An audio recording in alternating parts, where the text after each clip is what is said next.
매일 아침 6시 한성부품 공장에 사이렌이 울립니다. 30년 동안 한 번도 거르지 않고 울려 퍼진 그 소리는 마을 사람들의 하루를 여는 신호였습니다. 하지만 오늘 그 사이렌 소리가 평소와 다르게 들립니다. 왜냐하면 앞으로 딱 30번만 더 울릴 예정이기 때문입니다. 한 달 후 이 공장은 영원히 문을 닫습니다. 1992년 봄, 이 작은 시골 마을에 부품 공장이 들어섰을 때를 기억하는 사람들이 있다. 논밭만 있던 마을에 처음으로 회사라는 것이 생긴 날이었다. 마을 청년들은 처음으로 정규직 사원증이라는 것을 목에 걸게 되었고, 매달 25일이면 통장에 월급이 들어왔다.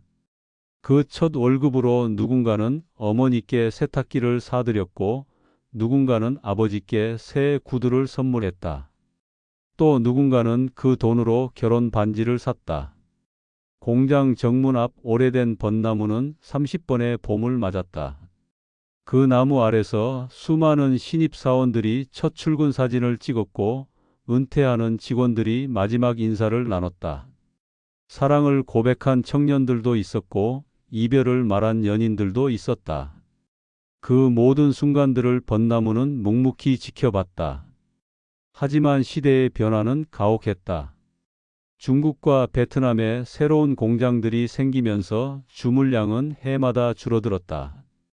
인건비는 올라갔지만 단가는 내려갔다. 본사에서는 더 이상 버틸 수 없다는 통보를 해왔다. 300명이 넘던 직원은 하나둘 다른 곳으로 떠났고, 이제 남은 사람은 단 7명 뿐이다. 박 반장은 62세, 이 공장에서 37년을 일했다. 25살 청년이었던 그는 이제 정년을 코앞에 둔 노장이 되었다. 그의 손가락에는 기계에 닫힌 흉터가 여러 개 있었고, 그 하나하나에는 사연이 있었다. 첫 아이가 태어난 날 서둘러 일하다 다친 상처, 아내가 아파 병원비가 급해 야근하다 생긴 흉터. 그에게 이 공장은 단순한 일터가 아니라 삶 그 자체였다. 막내 김대리는 28세, 이제 겨우 3년 차다. 대학을 졸업하고 고향으로 돌아와 이 공장에 취직했다. 처음엔 시골 공장이 답답했지만 시간이 지나면서 정이 들었다. 박 반장이 아버지처럼 챙겨주었고, 선배들이 하나하나 가르쳐 주었다. 이제 막 일의 재미를 느끼기 시작했는데 공장이 문을 닫는다니 허무했다. 이 과장은 45세, 두 아이의 아버지다. 큰아이는 고등학교 2학년, 작은아이는 중학교 3학년. 한창 돈이 들어갈 나이다. 공장이 문을 닫는다는 소식을 듣고 며칠 밤을 뜬 눈으로 지새웠다. 45살의 나이에 새 직장을 구하기란 쉽지 않을 것이다. 정주임은 38세, 올 가을 결혼을 앞두고 있다. 5년 연애 끝에 드디어 결혼을 결심했는데 하필 이런 일이 생겼다. 예비 신부에게는 괜찮다고 했지만 속으로는 불안했다.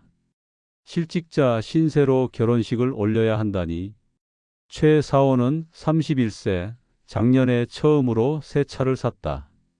부모님을 모시고 드라이브 가던 날이 아직도 생생하다.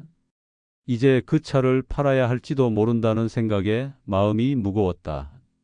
송 대리는 35세, 품질관리팀에서 일한다. 자신이 검수한 부품이 전국의 자동차에 장착된다는 자부심이 있었다. 비록 작은 부품이지만 그것 없이는 자동차가 제대로 작동하지 않는다. 한주임은 41세, 10년 전 이 공장에서 아내를 만났다. 당시 격리부에서 일하던 그녀와 구내식당에서 자주 마주치다 사랑에 빠졌다. 결혼 후 아내는 퇴사했지만 가끔 도시락을 싸서 공장으로 찾아왔다. 이제 그런 일상도 끝이다. 마지막 한 달이 시작되었다. 평소와 다름없이 기계는 돌아가고 부품은 생산되었다. 하지만 분위기는 달랐다. 점심시간이면 다들 조용히 밥을 먹었고, 쉬는 시간에는 각자 핸드폰으로 구인 사이트를 들여다봤다. 박 반장은 늘 그랬듯이 분위기를 띄우려 노력했다. 다들 기웅, 내 아직 한 달이나 남았잖아. 마지막까지 최선을 다하자. 하지만 그의 목소리에도 떨림이 있었다. 37년을 함께한 공장과 이별한다는 것이 쉬울 리 없었다. 시간이 흐를수록 공장 곳곳에서 작별의 흔적들이 나타났다. 누군가는 자신이 쓰던 공구를 정성스럽게 닦았고 누군가는 사물함을 정리하기 시작했다.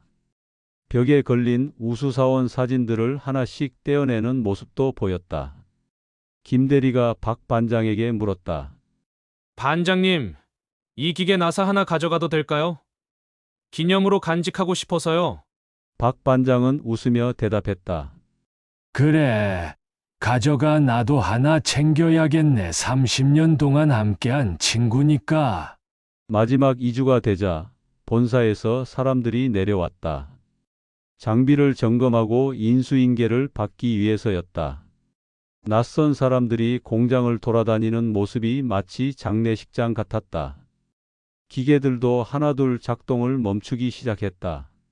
한때 24시간 쉬지 않고 돌아가던 생산 라인이 서서히 숨을 거두고 있었다. 이 과장이 말했다. 이 소리가 그리울 것 같아. 처음엔 시끄러워서 귀마개를 했는데 이제는 이 소리가 없으면 잠이 안 올 것 같아. 정말 그랬다. 기계 돌아가는 소리, 프레스 찍는 소리, 컨베이어 벨트 움직이는 소리. 그 모든 소리가 이제는 자장가처럼 익숙했다. 구내 식당도 마지막 주부터는 운영을 중단했다. 대신 다들 도시락을 싸왔다. 빈 식당에 둘러앉아 도시락을 먹는 모습이 소풍 온 것 같기도 했다. 추억화가 자연스럽게 흘러나왔다. 신입사원 때 실수한 이야기, 처음으로 승진했을 때의 기쁨, 야근하며 함께 먹던 라면의 맛, 회식 때의 에피소드들. 30년의 세월 동안 쌓인 이야기는 끝이 없었다. 송 대리가 말했다. 기억나요? 5년 전 정전 났을 때 다들 손전등 들고 일했잖아요. 최 사원이 웃으며 대답했다.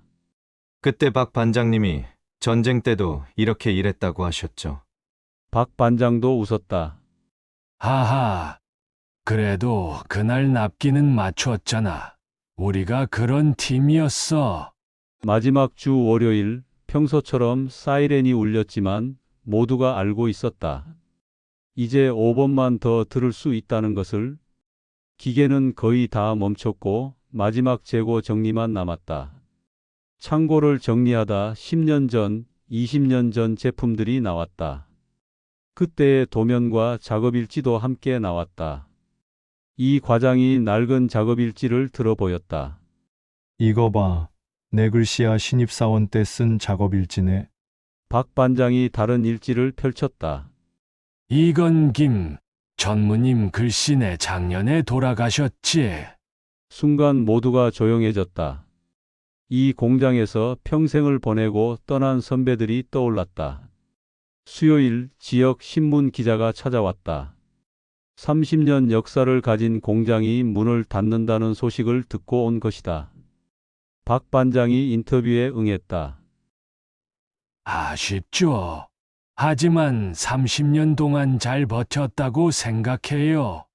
이 공장 덕분에 많은 가정이 생계를 유지했고 아이들이 교육받을 수 있었어요. 목요일 마을 이장이 막걸리를 들고 찾아왔다. 수고들 많았어. 우리 마을이 이만큼 발전한 것도 다 이 공장 덕분이야. 퇴근 후 다들 공장 마당에 모여 막걸리를 나눠 마셨다. 노을이 지는 하늘 아래 공장 건물이 붉게 물들었다. 정주임이 말했다. 우리 결혼식에 다들 와주실 거죠?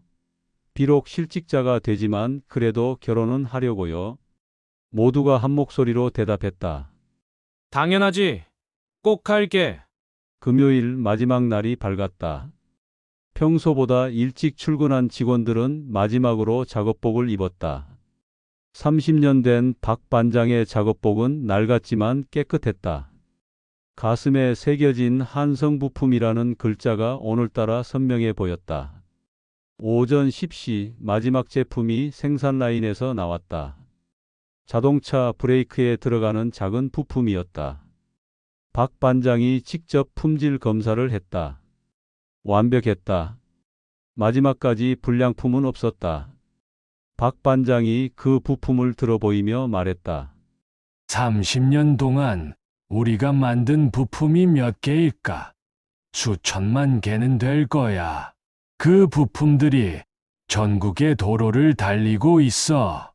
우리가 만든 부품 덕분에 수많은 사람들이 안전하게 집에 돌아갔을 거야.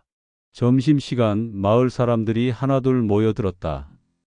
공장에서 일했던 선배들, 퇴직한 직원들, 가족들, 마지막 인사를 하러 온 것이다.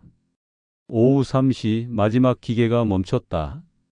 30년 동안 한 번도 완전히 멈춘 적 없던 공장이 완전히 조용해졌다. 그 순간 누군가 박수를 치기 시작했다.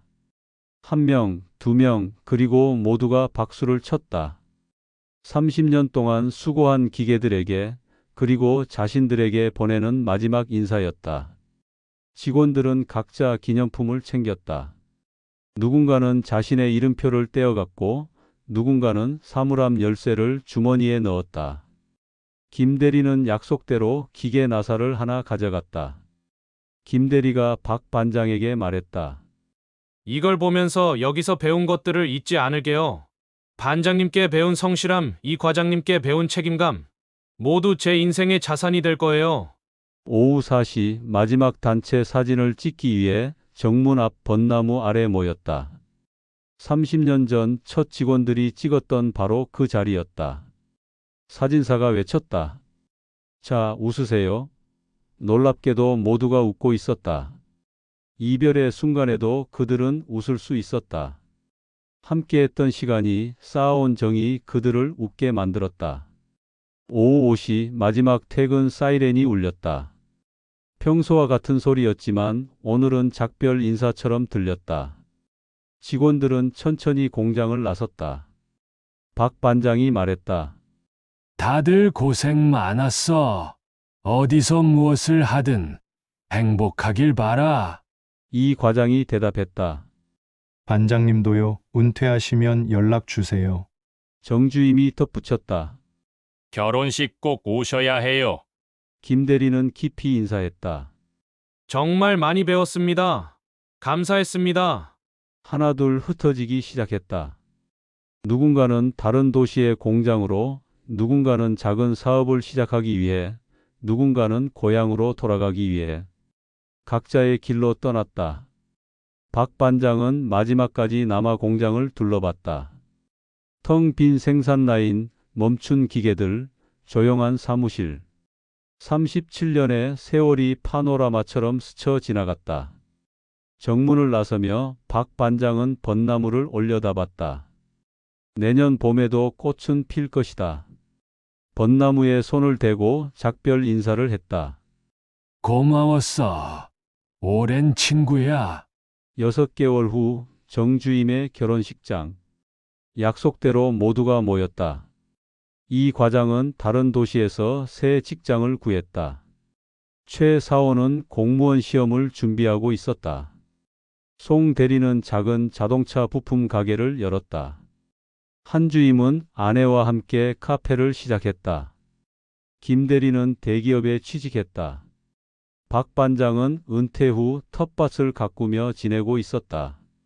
정주임이 신랑 인사를 했다. 모두 와주셔서 감사합니다.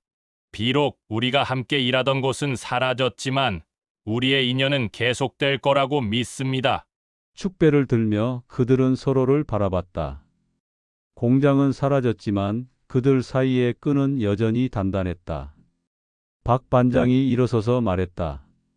우리가 일했던 한성부품은 단순한 공장이 아니었습니다. 그곳은 우리의 청춘이었고, 우리의 자부심이었고, 우리의 인생이었습니다. 비록 건물은 사라져도 우리가 함께 만든 추억은 영원할 겁니다. 1년 후 공장터에는 물류센터가 들어섰다. 하지만 벚나무만은 그대로 남아 있었다. 봄이 되자 벚나무에 꽃이 피었다. 그 꽃잎을 보러 옛 직원들이 하나둘 찾아왔다. 약속한 것도 아닌데 모두가 같은 생각을 했던 것이다. 박 반장이 말했다. 벚꽃이 피니까 생각나네. 처음 입사했을 때도 이렇게 꽃이 피었었지. 김 대리가 대답했다. 저도 3년 전 입사할 때 이 나무 아래서 사진 찍었어요. 그들이 만든 부품은 아직도 전국의 자동차에서 제 역할을 하고 있었다. 비록 더 이상 새로운 부품은 만들어지지 않지만 그들의 정성과 자부심이 담긴 부품들은 도로 위를 달리고 있었다. 시간이 흐를수록 그들은 깨달았다. 한성부품 공장은 단순히 돈을 벌기 위한 일터가 아니었다는 것을, 그곳은 그들의 인생을 만든 학교였고, 가족을 만난 인연의 장소였고, 자부심을 키운 무대였다는 것을. 마지막 기계 소리가 멈춘 지 2년이 지났습니다. 한성부품 공장이 있던 자리에는 이제 다른 건물이 들어섰지만 그곳에서 일했던 사람들의 가슴 속에는 여전히 기계 소리가 울려 퍼집니다. 그것은 단순한 소음이 아니라 한 시대의 심장박동 소리였습니다. 30년 동안 작은 시골 마을을 지탱했던 공장. 그곳은 누군가에게는 첫 직장이었고 누군가에게는 마지막 직장이었습니다. 하지만 모두에게 그곳은 인생이었습니다. 기계는 멈췄지만 그들이 함께 만든 이야기는 계속됩니다. 우리 주변에도 이런 공장들이 있습니다. 오늘도 묵묵히 돌아가는 기계 소리 속에서 누군가의 청춘이 흐르고 누군가의 꿈이 자라고 누군가의 인생이 만들어지고 있습니다. 그들에게 그곳은 단순한 일터가 아닙니다. 그것은 삶이고 역사이고 자부심입니다. 100년 선생이었습니다. 오늘도 어딘가에서 묵묵히 일하는 모든 분들께 경의를 표합니다. 여러분이 만드는 것은 제품이 아니라 우리 사회의 든든한 기초입니다.